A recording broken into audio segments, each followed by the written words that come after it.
Hi అండి, అందరికీ welcome back to our channel. నేనైతే ఈరోజు కేక్ రెడీ చేస్తున్నానండి. కేక్ అన్నీ ప్రిపేర్ చేసుకునే ముందుగా అయితే కనుక ఒక గిన్నెలో అయితే కనుక ఇసుక పోసేసి పొయ్యి పైన పెట్టేసి సిమ్లో పెట్టేశాను అనమాట. ఇంకా ఇప్పుడు కావాల్సినవన్నీ కూడా రెడీ చేసేసుకోవడమే. నేనైతే కనుక లవ్ షేప్ కేక్ చేద్దాము అని చెప్పేసి ఇంకా లవ్ షేప్ ఈ గిన్నె అయితే తీసుకున్నానండి. తీసేసుకొని దానికైతే కనుక బటర్ పేపర్ అయితే వేసుకున్నాను. బటర్ పేపర్ వేసుకొని ఇంకా మనం ఏ కప్పుతో అయితే ఏ మెజర్మెంట్స్ అయితే తీసుకోవాలనుకుంటున్నామో దాన్ని అయితే కనుక ఇలా అనాలండి. ఇలా అనేసేసి దాంతో నేనైతే ఈ కప్పుతో అయితే తీసుకుంటున్నాను అనమాట. మైదా కింద అయితే ప్లేట్ పెట్టుకున్నాను. మొత్తం అంతా కూడా జల్లించేసుకొని నేనైతే కనుక విక్కీ ఫీల్డ్ వాళ్ళవే అండి చాకో పౌడరు, ఇంకొకటి వచ్చేసి ఇది బేకింగ్ పౌడర్ అండి. ఈ రెండు కూడా 1 టీ స్పూన్ అయితే వేసుకుంటున్నాను. 1 టీ స్పూన్ వేసేసుకొని ఇందాక చెప్పాను కదండి, మొత్తం ఫ్లాట్గా ఉండాలన్నమాట. అలా ఫ్లాట్గా వేసేసుకోవాలి ఏదైనా కూడా. ఇంకా నెక్స్ట్ వచ్చేసి కోకో పౌడర్. నేనైతే ఈసారి చాక్లెట్ కేక్ అయితే చేద్దాము అని చెప్పేసి కోకో పౌడర్ అయితే యాడ్ చేస్తున్నాను. ఇంకోటి సోడా అండి, ఇంట్లో వాడుకునే సోడానే అనమాట, వంట సోడా.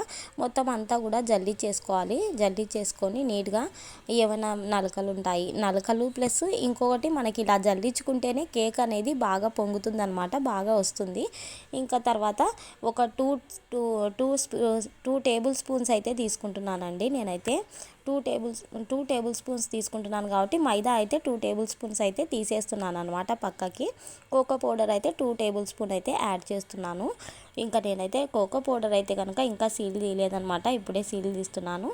ఇంకా ఈ కోకో పౌడర్ అయితే 2 టేబుల్ స్పూన్ అయితే యాడ్ చేసేద్దాము. చూడండి, నేనైతే 2 టేబుల్ స్పూన్ అయితే యాడ్ చేసేస్తున్నాను. ఫస్ట్ టైం నేను కూడా అండి ఈ కోకో పౌడర్ వేసి చాక్లెట్ కేక్ అయితే చేస్తున్నాను. ఎలా వస్తుందో చూద్దాము. వీడియో నచ్చితే కనుక లైక్ అయితే చేసేసేయండి. మన ఛానల్ని సబ్స్క్రైబ్ చేసుకోకుండా చూస్తున్నట్లయితే ప్లీజ్ సబ్స్క్రైబ్ అయితే చేసేసేయండి. ఇంకా మొత్తం అంతా కూడా ఒకసారి అయితే కలిపేసుకున్న తర్వాత మనం ఇందాక తీసుకున్న కప్పుతో హాఫ్ కప్ అండి, అంటే నాకు కప్పు మెజర్మెంట్స్ అయితే ఉన్నాయి కాబట్టి హాఫ్ కప్ అయితే తీసుకుంటున్నాను. హాఫ్ కప్పుతో ఒక కప్ అయితే కనుక నేను షుగర్ అయితే యాడ్ చేస్తున్నానండి. షుగర్ యాడ్ చేసుకొని పౌడర్ అయితే చేసుకున్నాము.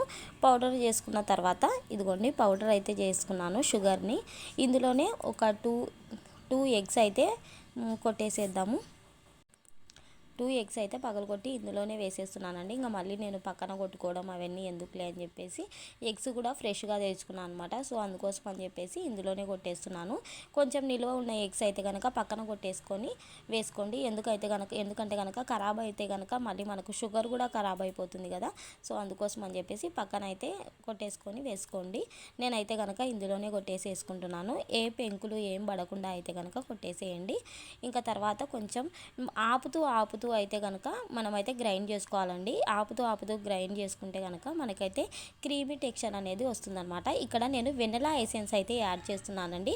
నేనైతే కొంచెం కలర్ వచ్చే వెనిలా ఎసెన్స్ అయితే యాడ్ చేస్తున్నాను. ఇదైతే కనుక 1 టేబుల్ స్పూన్ అయితే యాడ్ చేస్తున్నానండి. ఇంకా ఇదిగోండి నా దగ్గర అయితే మెజర్మెంట్స్ ఉన్నాయి కాబట్టి వాటితోనే అయితే యాడ్ చేస్తున్నాను.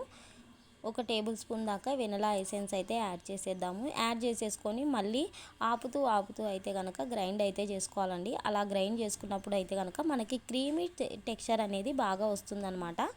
ఇంకా ఇలా యాడ్ అయితే చేసేసాను. ఇంకా నెక్స్ట్ వచ్చేసి కొద్దిసేపు అయితే కనుక మిక్సీ అయితే పట్టేస్తానండి.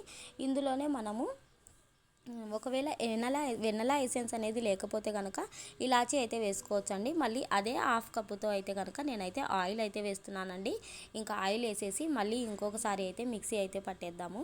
మిక్సీ పట్టేటప్పుడు గుర్తుపెట్టుకోండి, కొద్దిసేపు అయితే కనుక పట్టిన తర్వాత మళ్ళీ ఆపేసి మళ్ళీ పట్టి కొంచెం అంటే ఆపుతూ అయితే పట్టాలి అనమాట.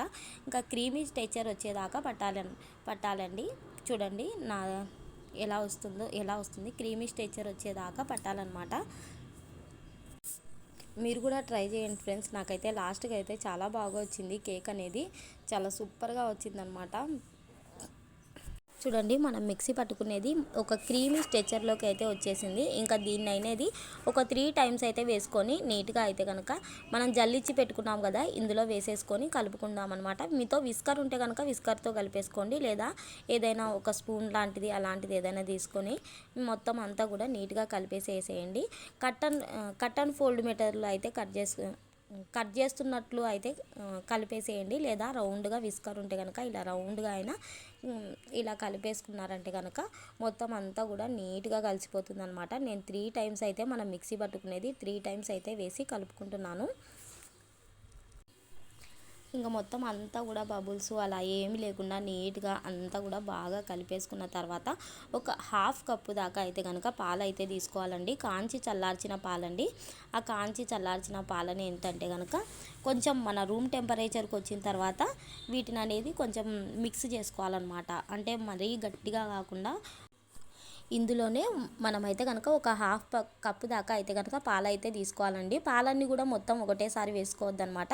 మొత్తం ఒకటేసారి వేసుకుంటే ఏమవుతుందంటే మరి జోరుగా అయిపోతుందేమో అని మనకి కావాల్సిన కన్సిస్టెన్సీ వచ్చేలాగా కలుపుకోవాలన్నమాట. అంటే ఒక రిబ్బన్ కన్సిస్టెన్సీ అంటే తెలుసు కదా, అలా కలుపుకోవాలన్నమాట. పాలు కొన్ని కొన్ని వేసుకుంటూ మనకు ఎలా ఎలా కలుపుకోవాలంటే రిబ్బన్ కన్సిస్టెన్సీ అంటారు కదా, అలా కలుపుకోవాలన్నమాట. మరి జోరుగా వద్దు, మరి చిక్కగా వద్దు అనమాట. మనం పైకి లాగినామంటే, పైకి ఎత్తినామంటే కనుక అది కిందికి ఇలా పడుతూ ఉండాలన్నమాట. అలా అయితే కలుపుకోవాలి.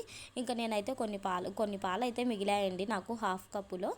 కొన్ని వేసుకుంటూ కలుపుకుంటూ ఉన్నానన్నమాట. ఇలా బాగా బబుల్స్ ఏవీ లేకుండా నీట్గా అయితే కలిపేసుకోండి. మనం కలిపే విధానంలోనే పొంగడం అనేది బాగా పొంగుతుందనమాట. చూడండి నాది ఎలా వస్తుందో ఇలా అనమాట. ఇంకా మనం ఏ బౌల్లో అయితే వేసుకోవాలనుకుంటున్నామో ఆ బౌల్లో అయితే వేసేసి పెట్టేసేయండి. 40 మినిట్స్ అయితే కుక్ చేయండి. నేనైతే 40 మినిట్స్ తర్వాత అయితే చూపిస్తున్నాను. నా కేక్ చూడండి ఎంత సూపర్గా వచ్చిందో. వీడియో నచ్చితే కనుక చిన్న లైక్ చేయండి, మన ఛానల్ని సబ్స్క్రైబ్ చేయండి. Bye friends.